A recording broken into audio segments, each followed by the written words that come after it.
I feel like there's a dress watch revolution brewing. It's going to happen. We will start to appreciate the little details in a bezel or in a dial, as opposed to who makes the chunkiest, largest, most unwearable sports watch that is not that durable actually. And I think we will start to appreciate the refinement and excellence in design in more minute details, as opposed to this look at this kind of watch and kind of design, right? I'm not saying those will go away. They will never go away. On this week's show, we start our guided tours of Watches and Wonders and ask what we can expect from the first four on the concourse: Rolex, Patek, Chopard and Tudor. Then it's an AP Fest with chat on all the week's releases from the brand. Finally, break out the breath mints, saddle up your horses and elephants, grab a teddy bear for a cuddle and the keys to your German automobile, while we drive to the end of the rainbow with Piaget and Hublot. Enjoy the show! Greetings and welcome to this week's aBlogtoWatch Weekly. It is the original gruesome threesome. Does that work? Gruesome twosome? Gruesome threesome? Gruesome? So, well, yeah, okay. We may not be that gruesome. To be fair, we're videos are off this morning. We're a stunning set of gentlemen. Gosh.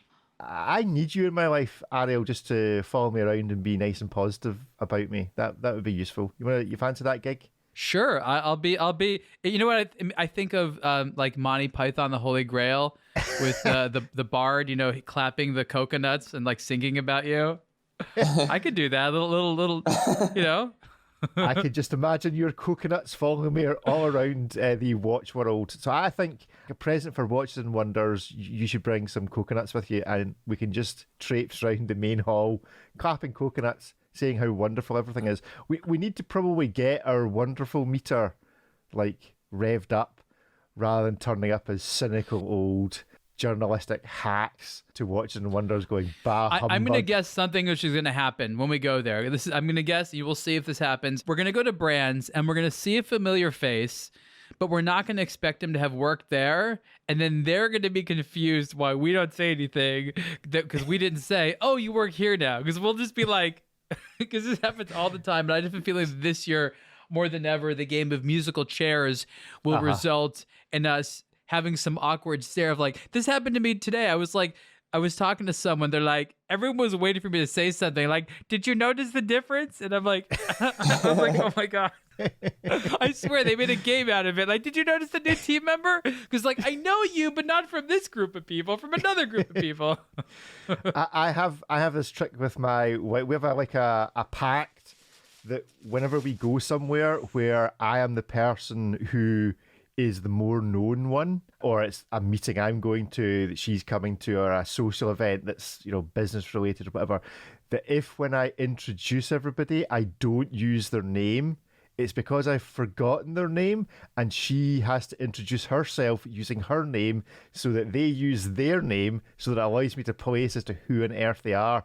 So if I meet you in Watches and Wonders and I don't introduce you by name, it's because I've entirely forgotten who you are, and I apologise in advance. David, most embarrassing moment at Watches and Wonders? Oh, jeez. It's gonna be toilet related for sure. It's it's just a bunch of people with crossed legs trying to find already with a toilet humor, David. Yeah. I've been just waiting for like 9 months now to start making Paul Expo toilet humor. That's what it is. Like well dressed people, running between, like carving themselves 2 minutes in their life, daily life or daily schedule at Watches and Wonders, and like, sure, I will go and get a juice and maybe a coffee and go to the restroom. No, it's like a 5-minute hike just to get there, and I'm not sure it's going to change anytime soon because that's how Paul Expo is constructed.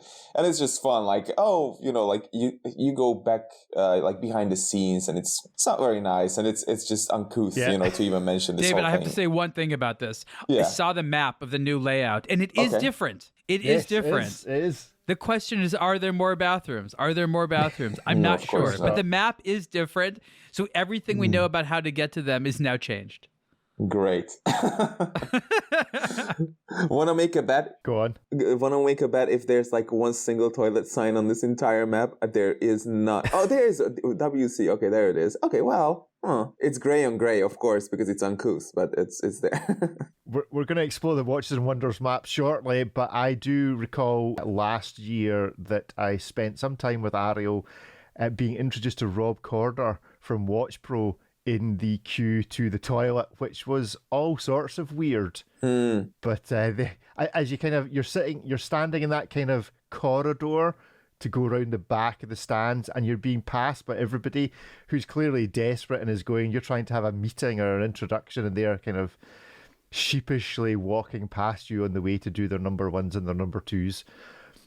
It's just weird. It is weird queuing for toilets in suits or with people in suits while, you know, the journalistic team are all in like jeans and t-shirts carrying all their luggage.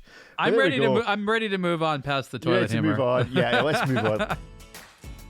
We were going to have a quick chat about Watches and Wonders because the map is out, the bookings are open, we're starting to make our reservations. So I thought we'd take a quick tour over the next few weeks of the map. So we're going to basically go in to Watches and Wonders and turn left and speak about the first 3 or 4 brands we come to as to what we expect them to be doing, what our expectations and hopes are. So if we come in the door, and we're going to ignore the little parade bit with all the small brands just now, but as you come in the door and you turn left, you're greeted by 5 brands, but we'll deal with 4 of them. You will have Patek Philippe on your right, followed by Chopard, and then Rolex and Tudor on the left. So Rolex, Tudor, is this going to be our first meeting this year? I think it normally is with Rolex. I'm not sure what's happening this year. Yeah, it's our first meeting. And look, I want to say something especially about Tudor and Rolex and Patek Philippe. There's no theme. There's no way of planning what they're doing. In the sense, it's random. I'm just saying, like, you can guess, but there's no strategy. You're not like, well, I think this is going to make the most sense for them. If you're trying to go off that logic, you're never going to figure it out. Well, what I wonder about the brands this year is how many of them have been in the planning for what they're going to release this year for more than a calendar year. Because obviously attitudes in the world have changed, the world economy has changed, we've got a war in Ukraine, you know, the world is generally quite a depressing place right now. And if brands have been planning for 3 or 4 years for this big release, this new range or whatever, or they've been planning, 2023 we're going to produce everything in gold, then some of the stuff could potentially land when it's everybody's like, well, maybe that wasn't the thing to do this year. That's not really how it works. They have products they work on, but there's a different decision-making process to when it's released. So they could have a product ready for a decade, 5 years. It's not that uncommon.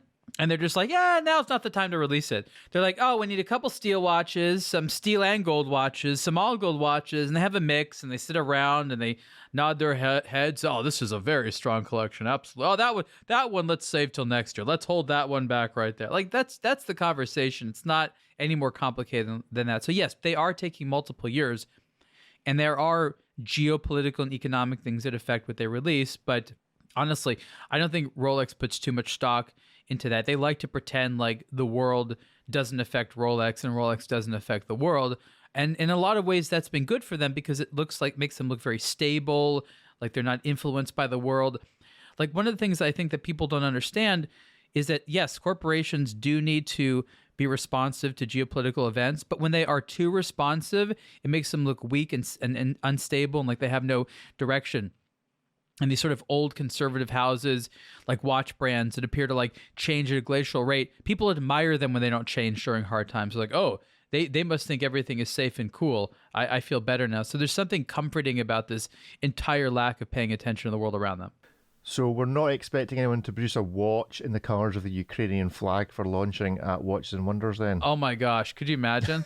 Oh, can you imagine coming into that? That would be spectacular. So we introduced a brand new unit of measurement last week, which was the Psi Master or the Psi meter. So 10 is full on Psi and 0 is full on, oh, that's actually really interesting. So as we go around these 4 brands, what do we expect? Do we expect Rolex to be a 5 out of 10? Do we think there's going to be anything brand new, or is it going to be iterations? It's gotta be Psy for sure. And the thing that makes it not Psy for me is like the crazy stuff, the diamond set or sapphire set things that they show us on our second meeting or whatever, or at the end of our first meeting. And that's the bunker stuff that nobody really cares about other than the top 1% of the top 1% of Rolex customers and us, you know, watch journalists who are like burned out from the minute changes to a dial or a dial color or whatever else. But I'm hoping for the return of more colors to the Oyster Perpetual. That would be fun for sure. So new colors for the OP. Yep. Ariel, a single prediction for Rolex? A steel sports watch that people are going to go crazy about. Ooh, you're playing it safe. Revolutionary. Yeah, I'm pretty sure that that's going to happen, just so you know. Steel sports watch from Rolex. And so, baby brother Tudor, do we expect more size from Tudor or more size from Rolex in terms of what they produce? Probably be another Meta certified movement. I don't know what it's going to be in.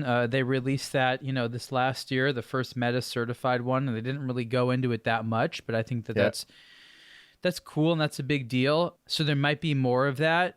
There's going to be something related to the manufacturer and stuff like that. So something related to movement. So maybe a new movement. They might tell the Meta story. So I think that's going to be the big thing for them. I'm not anticipating any wild new designs. I think we're going to see some really, just revisions here and there, mostly probably technical story about movements, maybe a new movement or something like that. I don't feel like there's going to be any new collections or anything like that. I think it's fair to say that Tudor probably has captured more of the watch imagination in the last few years than Rolex has.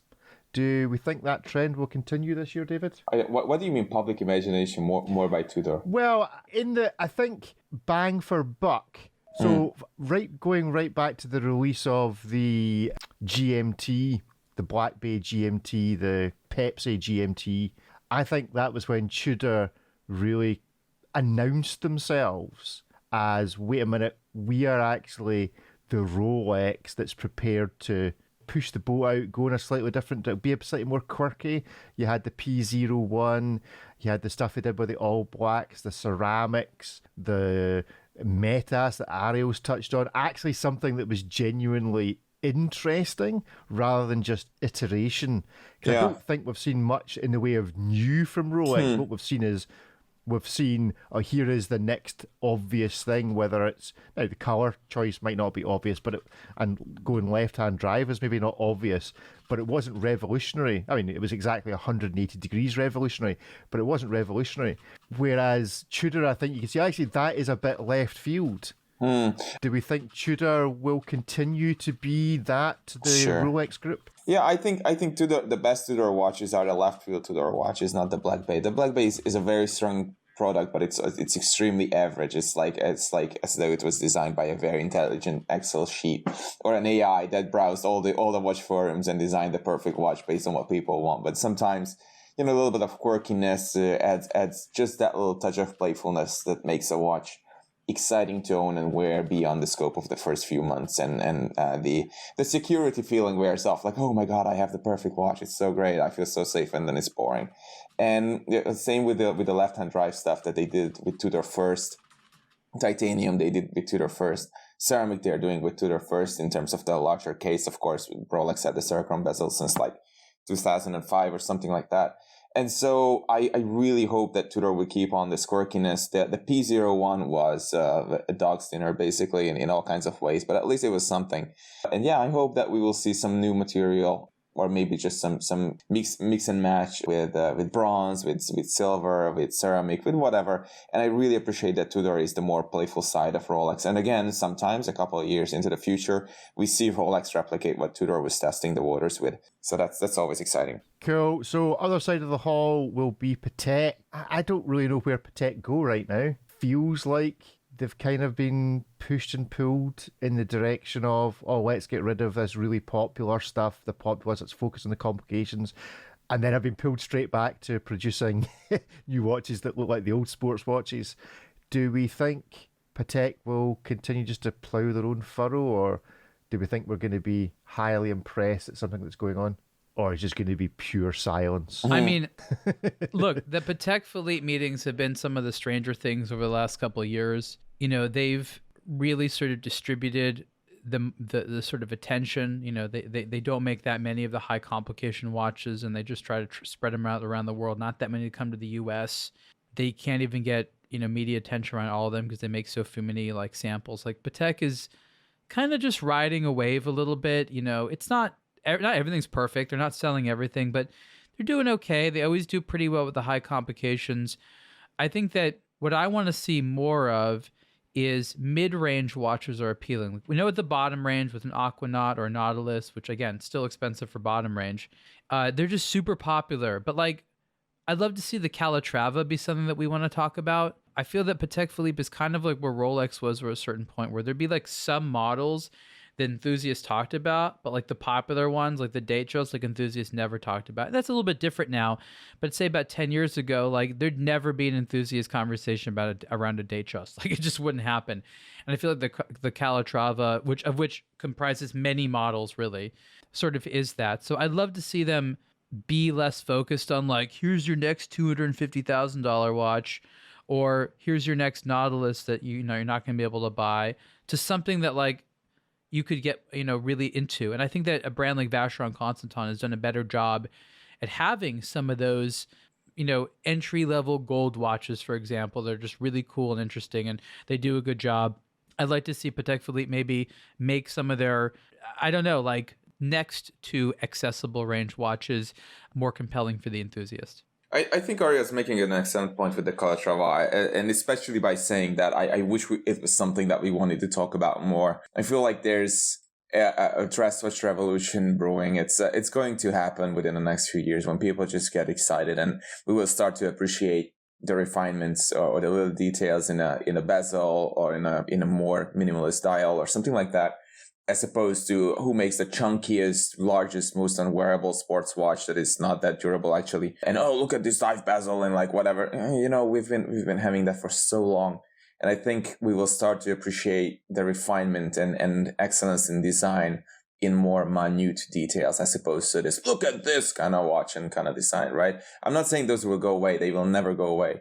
But the way the dress watch has been basically dying and been ignored for the last 10 or 15 years is crazy. You know, like not even Rolex could get any traction with the Cellini. Part of the reason is that it was not a very strong collection at all, or a good design. But if someone can do it, and if someone can kickstart this thing, then it's certainly Patek with the Calatrava. So yeah, absolutely. I'm excited for something like that. I'm inclined to agree with you, David, that the dress watch will or is making a comeback. I think the steel sports watches are slowly becoming more dressy, and it's just going to be up to one brand to produce something that really hits home, and then we could see a real flick. I don't know if it's as a result of COVID and so many people now working from home that actually the specialism of almost dressing up to go into the office is actually more of a thing.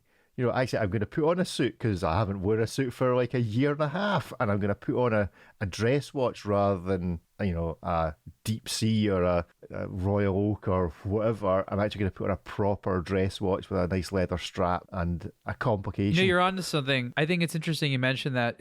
What could happen is that because people are deprived of so much of these social scenarios you're talking about, any opportunity to be around other people becomes a need to dress up. So going to the supermarket or basic shopping, I mean, maybe not like going to the hardware store, but like something where you wouldn't normally dress up. You're like, I'm going to the supermall, I'm going to put a dress watch on and maybe a suit or something like that. Like I could see that happening because people have a need to show off at some point. If they're doing it at work all day, then yeah, maybe by the time they're going to the gym, they don't care. But if that work showing off doesn't happen, then the gym time becomes the de facto moment where they can, you know, peacock a little bit, and men and women are drawn to that. And I think, you know, if nothing else, then during COVID and lockdown and all the rest of it, everyone who's a watch geek has bought so many watches that you need an excuse to change into something else. Otherwise, why have you got all these watches if you never wear them? Brand I'm particularly looking forward to seeing is our last one for today, is Chopard. I just think the brand is on fire. To me, they can do very little wrong at the moment. They're great people to deal with. It'll be a fantastic booth and display. They're right in the middle of it between Rolex, Patek, and opposite Tudor. How excited are you to see what Chopard have to offer? And do you have any particular expectations on what we might see? Chopard is the thinking man's Peacock Philippe. You know, it's where you look when you want to spend your money more wisely. Sure, you know, a Patek is a Philippe is a Patek, you know, until eternity. But Chopard and the LUC line of watches is just fantastic, and they have a more playful side as well. And the quality has always been there. They have come a long way, but honestly, it's one of the highest quality brands across the board, and I respect them for that. And they have they make very few design mistakes as far as I'm concerned. So Chopard is a brand that doesn't produce a terribly high number of references anymore. But even if I go to their website and just browse around, there's always at least a few watches that I could see myself wearing and picking up. And for that reason, I hope that they will bring out something else this year to entice me and to keep this ball rolling that they've had for a number of years now. Yeah. David, you could be on a happy note when you meet with them, because I think that the classic racing, sometimes known as the Mille Miglia collection, which is the bigger ones, is due for some total revision. Some of those watches are platform that have been around for like 15 years now. Yeah. With some of the larger ones like the Monaco Historique and I think the Classic Racing it's called now. That collection was nice, but again, it's been around forever, and they know it, and they say probably stuff is coming. That might be a sort of new area to get excited about. If it's not this year, it will come soon. We're probably going to see more complications in LUC, so that's always something that's interesting. I'm not sure exactly what. I do hope that we're going to see more titanium and Alpine Eagle, because it's so freaking cool in titanium. Oh yeah, really, really cool. There's only a few of those that have been made so far in titanium, so it's very rare to see them, but they do exist. And I do think that the dress watches, if there's anyone that has a sexy dress watch, it's Chopard. They can still make more of them, but the XP and the XPS and all that, those really nice thin micro rotor automatic movements, the very elegant dials. I mean, if I had to go out and spend money on a gold dress watch, like Chopard would be on a very short list. And they have different ones. They have the LUC ones that have some of the fancier movements and stuff, that a little thicker, but they have some really thin stuff as well. I think the problem is Chopard can't focus on as much stuff as they have, so they can only trickle in new stuff. But it'd be so great to see them playing around with all those collections at the same time. Hi, I'm Ariel Adams, founder of aBlogtoWatch, with a message from eBay, a platform I probably use daily. Make sure your watches are the real deal with eBay Authenticity Guarantee. I believe it's the first and best service of its kind that protects your luxury purchases and checks each watch individually at eBay's highly reputable authentication partner, Stolen Company, in the United States. From band to bezel, their authenticators ensure each wristwatch matches the eBay listing and is the real deal. Authenticity Guarantee is also very fast. Once authentication is complete, your watch is securely delivered via rapid 2-day shipping. Surprisingly, eBay's Authenticity Guarantee service is free for all watches priced $2,000 and up. No one should buy a luxury item without an Authenticity Guarantee. Do what I do and check eBay before each watch purchase, because everyone deserves real. We've been slightly short on the watch reviews the past few shows. We have been exploring all sorts of other things, so we're going to try and rattle through quite a lot of actual watch reviews. And this week, one of our main focus is going to be a big brand that's not going to be at Watches and Wonders, at least not formally, but has chosen this time of year, I think for the past couple of years, to inject a load of watches and fresh impetus into the market, and that is Audemars Piguet. And they have released a shed load of updates, a large number of new watches. I was going to say focused around the Code 1159, but it's actually been a fairly even spread between the offshore, there's been a lot of stuff, Royal Oak, really a lot, and the 1159. But the one that everyone is talking about is probably, I'm not quite sure what defines a super complication, but there's certainly a lot of complications on this, and this is the Code 1159 Ultra-Complication Universelle RD4 watch. They've basically thrown the kitchen sink at this, and they've thrown a load of numbers at a wall and got a price of $1.6 million. Is this the final coming out of the Code 1159 into a watch that everyone goes, you know what, that's actually pretty cool? I mean, it sounds like you just said it is, right? Like, no one has complained. No one's like, gosh darn it, Code 1159. People are like, oh, this is cool. So I haven't read all the comments. I'm sure they're not universally positive. But I think that I'm guessing the consensus is finally, the Code 1159 is beyond being made fun of immediately, right? Because that was everyone did. There's made fun of it. Now it's like, oh, that's not what I want to do. I want to actually compliment it, and I actually want to say good things. And this vividly complicated watch is just that. It's cool. It's got a lot of talking points. But this is old school style Audemars Piguet nerdery. they were always lamenting the fact that the Jules Audemars collection, nobody wanted to buy it. You know, it's the round watches they had, and they love those. They're like, this is the classic AP. This is actually who we are. And nobody wanted to buy it. Yeah. And now they're like, wait a minute, we have a new round watch. And so now code 1159 is the, you know, code 1159 Jules or whatever. I don't know, the Jules 59. Code MR. Whatever it is, whatever. This is what it's become. So their dress watch is now this again, and it's a combination of classic and modern, and they get to like use some of those movements that they've been working on that just, I guess they'll make sense in a Royal Oak at some point, but they just don't want to do it. They're just like so sick of putting stuff in Royal Oaks only. So I feel like they had a good time with this. And this is the Audemars Piguet from like the history books. When you look at and you appreciate, especially in the 20th century, what they were doing, you know, pre-1950 and stuff like that, those amazing one-of-a-kind watches. This is very reminiscent of some of that stuff if it was made today. And so that's why I think these are so appreciated. The skeletonized one, they're all open. I actually don't like those as much as the closed dials, but they got a slew of them. I agree. I think the skeletonized just doesn't quite work. But, you know, if you like that kind of thing, you like that kind of thing. So it gets full points, full marks for me. Those that listen to the show will know I have a thing about perpetual calendars and how you display, but they display everything exactly the same way in a window rather than accidentally using like or a sub-register for something. So they get full marks for that. The only thing, my one, and it's a half hunter case. I love half hunter cases. Great stuff. My only complaint is you've put all these complications in, and you've not included a GMT function, which just strikes me as odd. You know, when you sit down at a bit of paper and go, right, okay, we're going to fill this watch with everything. You start off and you go out 3 hands with your running seconds. Okay, we put a tourbillon on it. We'll put a chronograph on it, a GMT, a sonnery, a blah, blah, blah. You know, not just an annual calendar, but a perpetual calendar. I don't know how come GMT got missed off of this. I don't know if there's a particular reason, but I just think it's, for 1.6 million, I would like a GMT function, please, Mr. Audemars Piguet. Wah, wah. Sorry, no sale. That's right, not buying it. Object.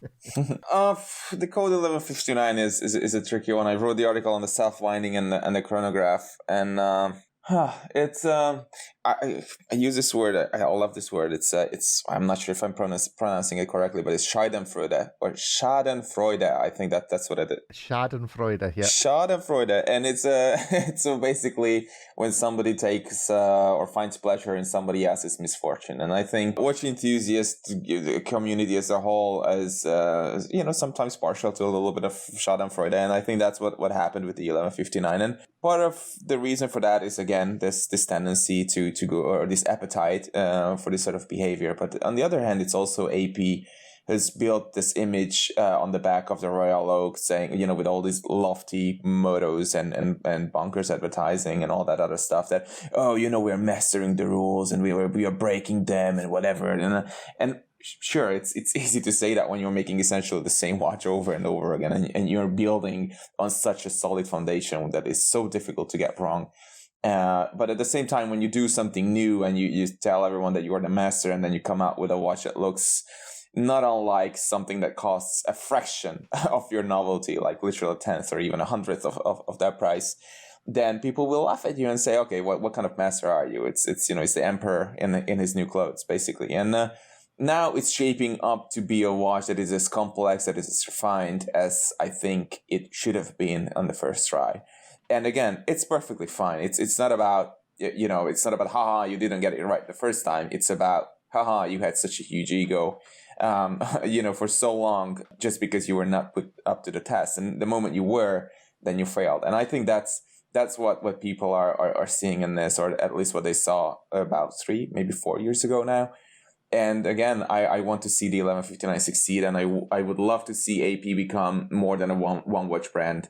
And maybe it will come to that. But I disregard these high complication 1159s because there's so much to distract from the basic fundamental shortcomings of the original design. That sure, of course, the Perpetual is going to look great and the chronograph is going to look better.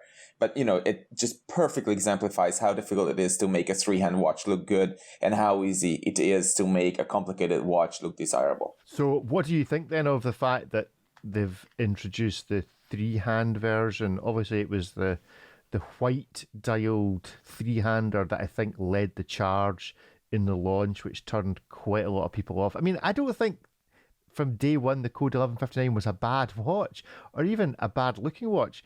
You know, it was just a really expensive watch that looked like it'd been designed by Bremen. No, the dials and hands were bad. They were objectively bad. Right, okay. So there you go. Ariel says so. Fair enough, they were bad, but what I thought was actually the main problem was the marketing, was the chat behind it. As David says, this is going to revolutionize the world. No, that was probably worse. You're right. It was just going to be another watch. Both of them were bad. So have they recovered that with the launch of the new 3-handers, which is effectively your entry-level AP at about, was it 23 grand or something? What do they call these? I know they're 1159, but did they just have a generic name like self-winding chronograph and stuff like yes, like the kind of like the Royal Oak, like the Royal Oak self-winding, like okay, we get it's it. 1159 self-winding, and self-winding chronograph. I like this. For me, the 3-hander is really the interesting one. You can take anything and just put a chronograph there. It's fine. It'll sell well. The 3-hander, you got to get done right. I haven't seen it in person, so I don't know, but you have a new kind of texture dial that is going to be, is fresh. You know, the hands and the hour markers look significantly better. Are they a lot more original? No, but I think that it's a better thing. What I think, one of the things that's interesting, a bit of a tangent, is it's the first time that I think that they released an AP that just says AP on the dial. It doesn't say Audemars Piguet. It doesn't even say on the dial. It just says AP. That's one of the offshores, not this one. But I'm just saying that because the dial is very sparse. It just says the brand. It's elegant. One of the things that concerns me is these straps. There's these fabric straps, which again, they always look great in pictures. They always look great in photography. I have yet to wear a fabric strap that I really feel is a luxury thing. Like, it's very rare to be like, yeah, this is a luxury strap. They fray, they're stiff, they got issues. They look cool, but I have reservations about how great the strap is going to be. And if you're not going to wear it on this strap that kind of matches the dial texture and color, the question is this just going to be another, watch on an alligator, crocodile, leather, whatever? And so I'd like to see these in the real world, I'd like to feel them, but I'm very open-minded here. I'm just looking at a Breguet 5157, which is a round gold-cased watch, not steel, but gold, with the proper hand-turn guilloche dial, priced at, like over 10 grand less than the AP.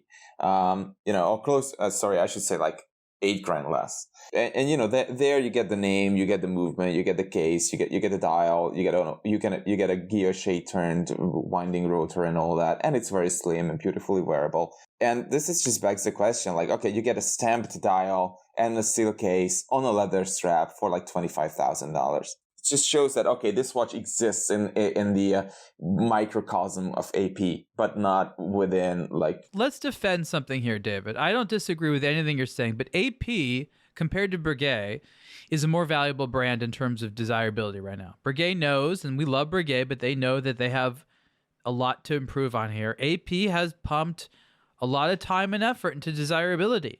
So you're right. When it comes to just a value proposition, AP has never been a good value proposition in any recent history. But that's not the point. It is undeniably a much more desired product.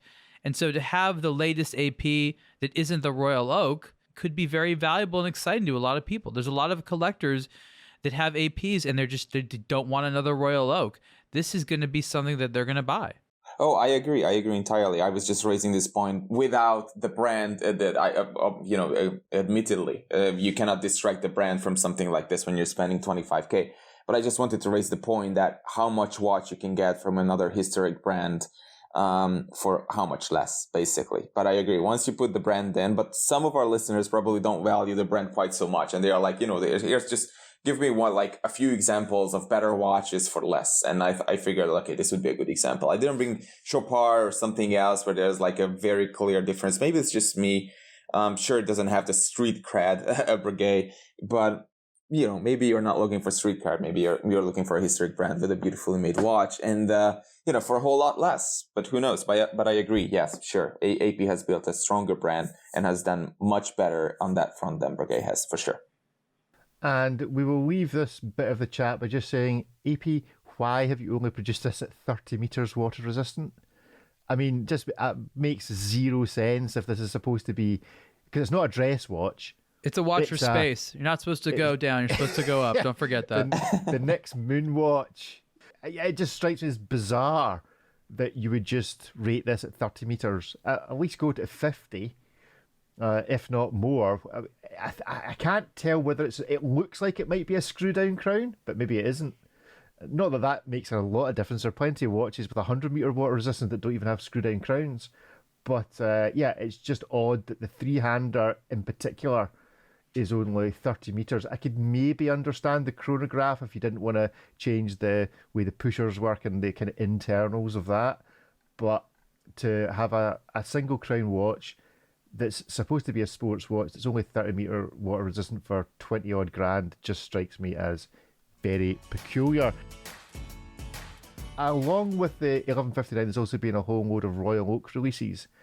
Can these two watches continue to exist together, or does one now have to grow at the expense of the other?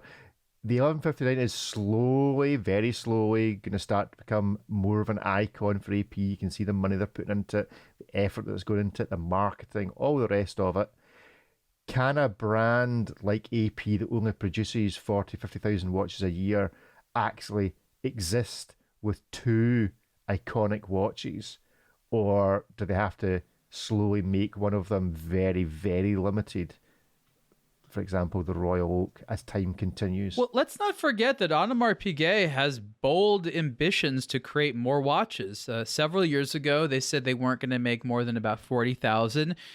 I think it went up to about 50,000, and then my understanding is that the board post Benamias wants to make more watches. It's, you know, there's various reports about how much they want to make, but they'll ostensibly have to have a bunch of different products that appeal to different groups. I think that part of their plan is they know they can't just sell more Royal Oaks. They have to have other desirable things. So I think that if they actually want to get to that point over the next 5 or so years, we're going to see a lot more experimentation.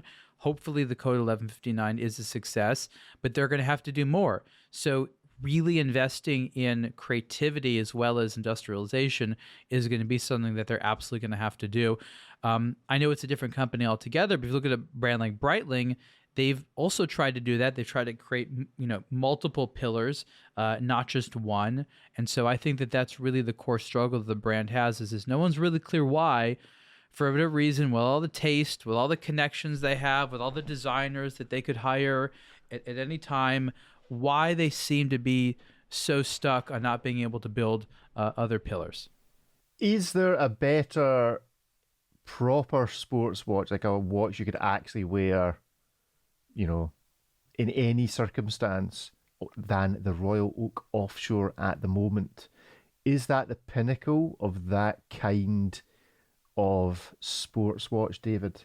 Because I think it's pretty close to being where it's at now, moving away from, the deep sea or, I don't know, whatever the equivalents would be elsewhere. I don't think the Royal Oak is a sports watch. It's a sports casual watch at best. And I wouldn't call it the best at what it is either. I don't think it's that great. I don't think it looks particularly good on the wrist. It's a beautiful object. But as is the case with these integrated steel bracelet watches a lot of the time, and strangely, the more modern an integrated bracelet watch is, the better it usually, as far as I'm concerned, sits on the wrist. And these older designs from the 70s and the 80s, when they are like an exact reproduction or relaunch, like the Vacheron 222, for example, beautiful watches. But once you put them on the wrist, they just look too long, too ungainly, those broad shoulders and lugs and stuff. And it just looks odd on the wrist in some ways. And I think, you can't claim it to be the best watch if it looks weird on the wrist. And I'm yet to see too many Royal Oaks out there that are worn and that look comfortable or natural on the wrist. And I could go on about that, but it's such a complicated market with so many strong propositions that I wouldn't claim the Royal Oak is the best by any stretch of the imagination. So it's a great watch, except for all the things that make it rubbish. Yes, exactly. Ariel, your nomination for the best sports watch going at the moment? Proper, rugged sports utility watch. I'm not getting this. This is like thousand page. Always got you. Always got you. No, because there's so many like categories here. I mean, I've been living years wearing so many great sport watches, having to rank one versus the other. I mean, the idea is the right watch for the right job. Give me a hyper specific scenario, and then maybe I'll boil it down to 40 watches, right? Like, it's hard to do. There's so many cool sport watches out there. Awesome stuff. So much. For most people, except maybe David, the Royal Oak does vibe in some sort of way. It is an attractive looking watch, but a brand who continue to produce their version of the Steel Sports integrated watch that I just can't get on board with, and I don't know why. So I'm going to ask you guys to explain it to me. We review one of them this week, Piaget, the Polo Perpetual Calendar Ultra Thin. Now, I can get on board with the Chopards, the Alpine Eagle. I can get on board with the Parmigiani and the Tondas and the Zeniths with their Defy, and even the Brements and the way they're going about these integrated. But for some reason, I look at the Polo and I'm just like, no. And I don't really understand why. Is it just me, or is there something that just doesn't sit with what Piaget are doing with this design currently? I like the Polo on the wrist. I think that it's actually more flattering when you wear it than in pictures. It looks a bit awkward, honestly, when you see it in pictures. Once you put it on the wrist, it makes a lot more sense. Again, I don't think that Piaget has done anything from a marketing perspective to explain what Polo means. There's like so much more, mystique around the Royal Oak, for example. Like, they're just like Polo, and you're like, that thing that we associate another brand with? Yes, Polo. Two other brands, actually. Yeah, so it's like, it's a great thing, but I don't think Piaget understands that, it needs a bit of a rebrand. Do you have Polo mints in the United States? Do you know what Polo mint is? No. Oh, the mint? No. Polo mint? The mint. Polo mint. I know what that is. I don't know that we have that very often. Yeah. Maybe that's my problem. Maybe it is word association. You're maybe associating it with Ralph Lauren. I'm associating it with a kind of breath mint.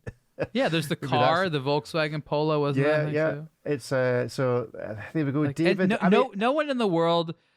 If you actually like Polo, you don't want to let anyone know because it's one of the most decadent sports, right? Yes.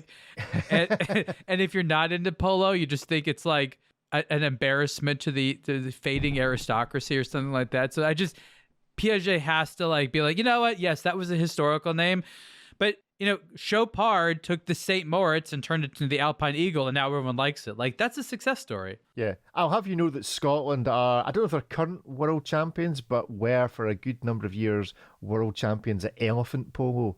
So maybe they just need to... That sounds like it smells awful, by the way. Yeah, they need to get more engaged with the heavyweight elephants than the lightweight polo ponies. This particular Piaget, David, what do you think of it? I think my problem is the way the dial is laid out feels a bit like one of those, I'm sorry, Piaget, Chinese knockoff, really crappy movements where everything is kind of crushed in the middle. Oh, the Perpetual, you mean? Getting back to the Polo for a second, the original Polo from the late 1970s, early 1980s that Piaget made had so much character. If you look them up, they had these long stripes or strips in the bracelet, and not even in the case and the dial. The whole thing was bonkers to look at. It was this typical 1980s, barely legally operating banker's watch kind of stuff. It was ridiculously over the top. And I feel like they should have owned it. And by contrast, what they did is that they created something that looks like a toilet seat or something that was phoned down. Like somebody over the phone explained how Nautilus and the Royal Oak looks like, and then they put the two together, and then that's what it is. And Piaget, and they just put Piaget on the dial in big letters, like Piaget. And then, sure, but it doesn't make me want it anymore. The bracelet could be from any other watch. Whereas they have so much history in this watch and such a cool and powerful design. I'm baffled why they didn't go and own it. And, maybe it could have been just a halo piece. Just produce like 1,000 of these crazy ones and then have everyone else wear the Polo as we know it today. But, there should be something that carries this collection. Like Ariel said, there should be more advertising, more marketing behind it, more explanation what it is and why it's interesting. And that's just not happening. As far as the Perpetual is concerned, it's a 60 grand watch. I have no idea where that price is coming from and who's going to buy this at that price when you can buy really decent Perpetuals from other brands for way less. And just getting back to the decadence of Polo for a second, I just looked at the price on a Richard Mille RM 5301 in Pablo McDonough, and it's $3.3 million. and at some point, it's the biggest stretch ever that I played Polo with one of these on. But I went to France with Richard Mille at some point, and they put us on freaking horses with these watches on. And everyone's just like, I had the tamest horse ever, but I was so freaking out that it had like a mind of its own. I can drive virtually any car as fast as I dare. But I was sitting on this sedated pony and I was just freaking out. not particularly because of the value of the watch that I was wearing, because I felt like it was built like a tank.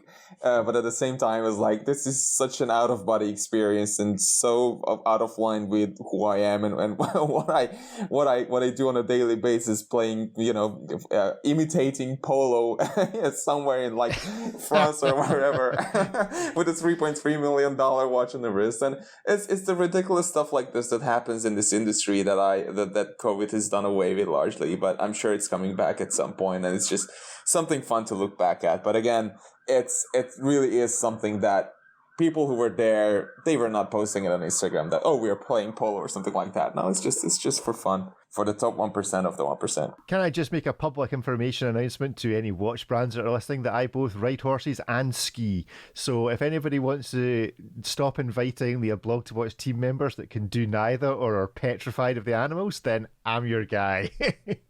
So there we go. Okay, we are joined by Amir from Code 41, who's got some special news from that company. You may be familiar to it from some of the coverage at blogtowatch.com.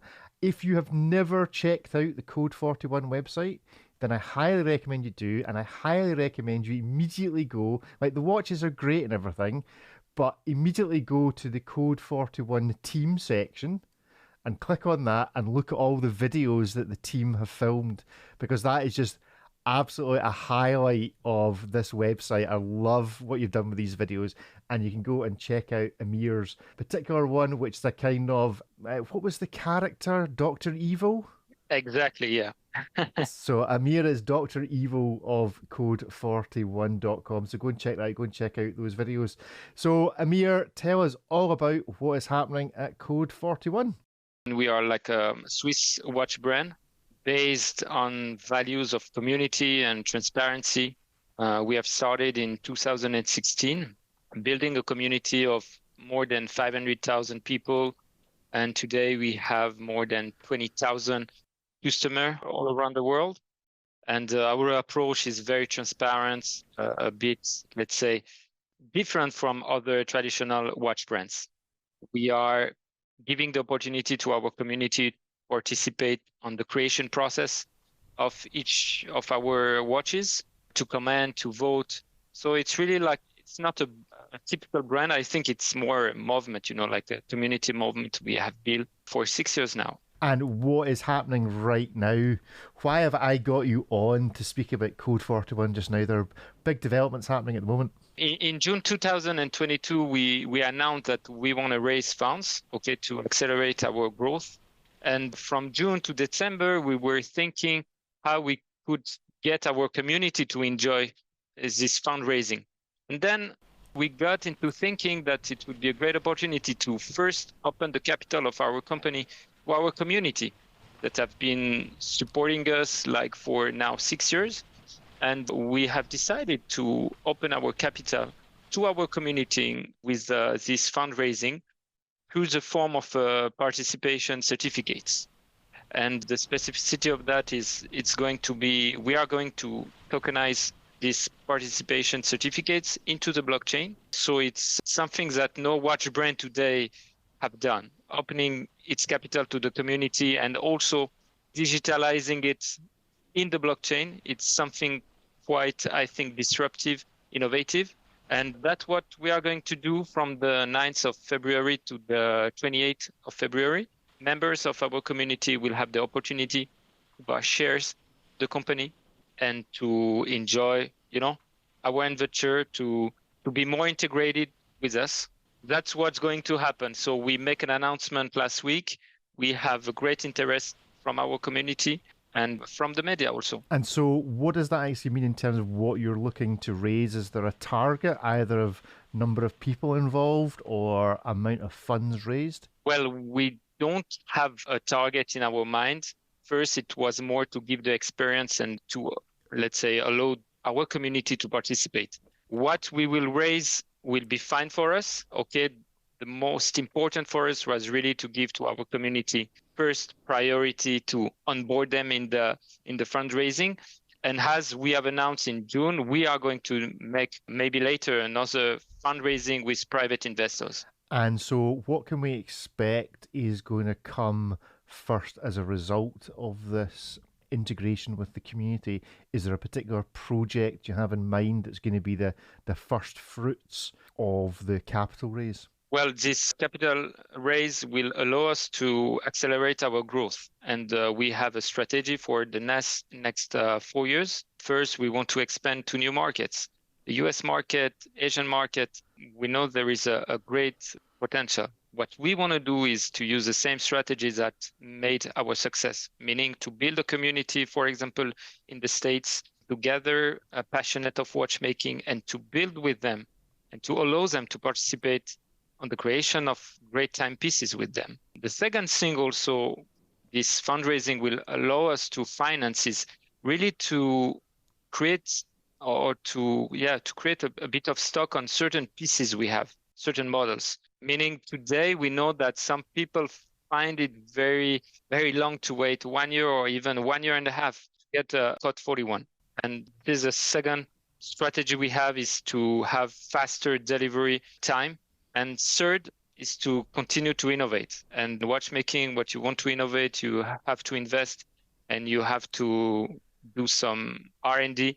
And this is why we are raising funds today, to accelerate our growth and continue to create some exceptional timepieces. So specifically, how do people get involved? What do they need to do to take part in this? Is it via the website? Is there a special link? What's the situation? In our website, members can buy a package. We have defined like 4 different packages depending on the amount of investment they would like to invest. Each package gives the possibility to participate in the crowd investing round, and also some other advantages like extension of guarantees, some discounts, like live discount on our collections. And then after we have our partner, Taurus, which is regulated, and where the crowd investing operation is happening there. And they will have, has any regular financial operation, there is KYC, there is some operation to do, and they will be able to invest through our partners, Taurus. Excellent. So if you're interested in this, then go and check out the Code 41 website, code41.com. Thank you very much, Amir, for joining us. All the best, and we'll no doubt hear from you later in the year as to just how it's gone. Thank you so much. Let's finish with a review from yourself, Ariel. You were at a Hublot event, and there's another rainbow watch. Are we done now?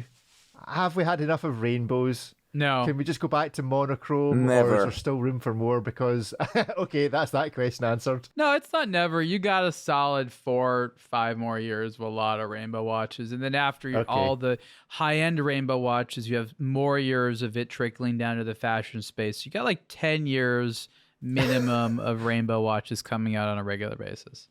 Okay, and was this Hublot particularly impressive? The event was very impressive. Murakami it was a cool character, a nice person, very talented, and very interesting. I mean, everything he does is very entertaining. I can completely understand why LVMH loves to work with him. It's the fourth collaboration, I guess third watch that he's done with Hublot.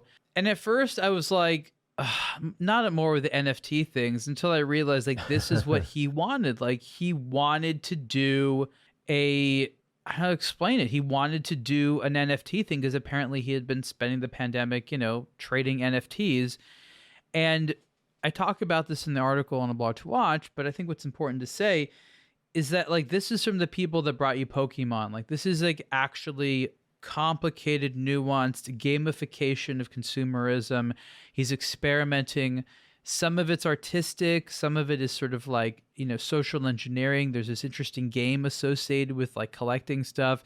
It kind of sounds nuts, but maybe just insane enough to happen. People will talk about it. It makes for like great dinner conversations. Like, see that rainbow Murakami watch? Well, let me tell you the story about how you actually can maybe have the right to buy one. It's like, oh, tell me that. And like, that's probably enough. That's worth the entire exercise, is the storytelling component of it. Hublot takes their Unico, which is their chronograph movement, and they just take the chronograph out and just make it a 3-hand, and it's got like a spinning flower thing on there. I'm still not sure why they have a Unico, because it's not a chronograph, but it's cool to see the Unico movement in the back, and it's not, a chronograph watch. It's an enjoyable timepiece, but this is really for the collectors. I mean, the pool of people that can buy this is like a few hundred, really. So I don't think people should be like all up in arms, like, oh, Hublot, no one else is going to do this. Like, that's true. They know, like, no one but these NFT traders are going to do this. This is just one of many Hublots, just a story, interesting. And again, when they do stuff with these pop culture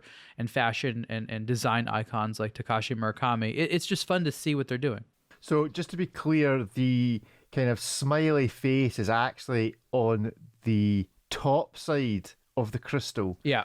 So there's an external piece to this watch that's connected. Does it just freely spin? Yeah, it's like a rotor. Just think of it as a rotor.